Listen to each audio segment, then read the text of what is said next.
Olá, amigos, que alegria estar aqui com vocês. Hoje quero falar um assunto muito intrigante, certo?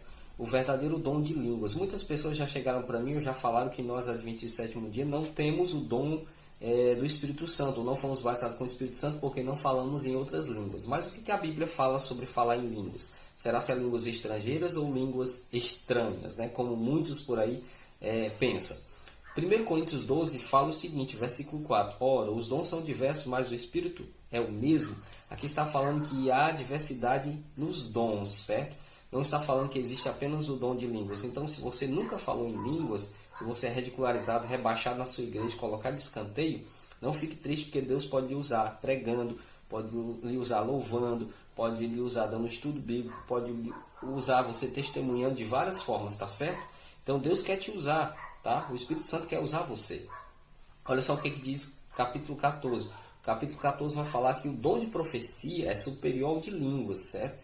E quem quiser falar em outra língua, que tenha um intérprete, certo? E esses são os versículos 4 e 5 do capítulo 14. Aí lá para o versículo 17, né?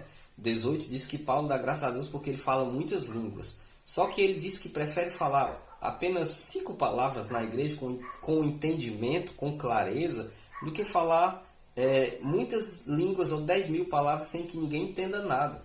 Então ele preferia profetizar do que falar outra língua, que é outra língua, não é língua estranha, tá? Língua estrangeira, tá?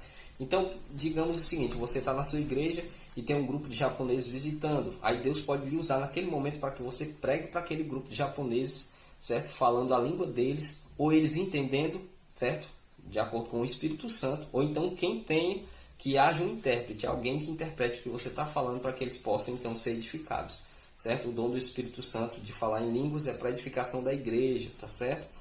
E aí o versículo 27 em diante diz que se alguém falar em outra língua, que não seja mais do que 1, 2 ou 3, e que haja intérprete, tá? Para que seja edificada a igreja. E lá no versículo 48, no finalzinho do capítulo 14, diz que tudo, porém, seja feito com decência e ordem.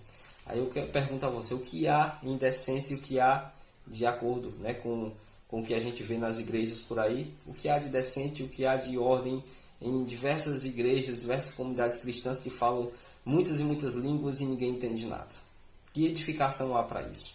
Agora o verdadeiro dom de línguas está no capítulo 2 de Atos, tá? Você pode abrir lá, capítulo 2 de Atos, vai falar o seguinte, olha, naquele dia todos estavam reunidos no mesmo lugar, de repente veio um som, né, um som impetuoso ali, encheu toda a casa onde estavam sentados, e diz que todos ficaram cheios do Espírito Santo, versículo 4, e passaram a falar em outras línguas, segundo o Espírito lhe concedia que falasse. Outras línguas, novamente aqui, não é língua estranha, é línguas de nações, línguas estrangeiras, certo? Vamos ver se é isso mesmo. Olha, o versículo 9 diz, somos partos, medos, elamitas, naturais da Mesopotâmia, Judéia, Capadócia, Ponto e Ásia, da Frígia, da Panfilha, do Egito, das regiões da Líbano, nas imediações de Cirene, romanos que aqui residem. Aí o versículo 11 diz, tanto judeus como prosélitos, cretenses e arábios, como os ouvimos falar em nossas próprias línguas a grandeza de Deus. Ou seja, ali eles estavam afirmando, nós não somos judeus, somos de tal, tal, tal, tal canto, e nós estamos escutando eles falar em nossa própria língua. Então aí está falando línguas de nações, tá? Línguas estrangeiras, línguas conhecidas, e não línguas estranhas, e não línguas desconhecidas, tá certo? Resumindo tudo, o Espírito Santo dá a mim ou a você a capacidade de falar uma outra língua, uma língua estrangeira, uma língua conhecida, para quê? Para que haja edificação, para que haja exortação, instrução para aquela pessoa que está ouvindo, tá? E quando há necessidade, certo? Por exemplo, quando você estiver pregando no local que você não conhece, que há alguém lá desconhecido, alguém estrangeiro, e Deus pode lhe usar naquele momento para você falar para ela do amor de Cristo, certo? Para que ela possa então se voltar para a palavra de Deus.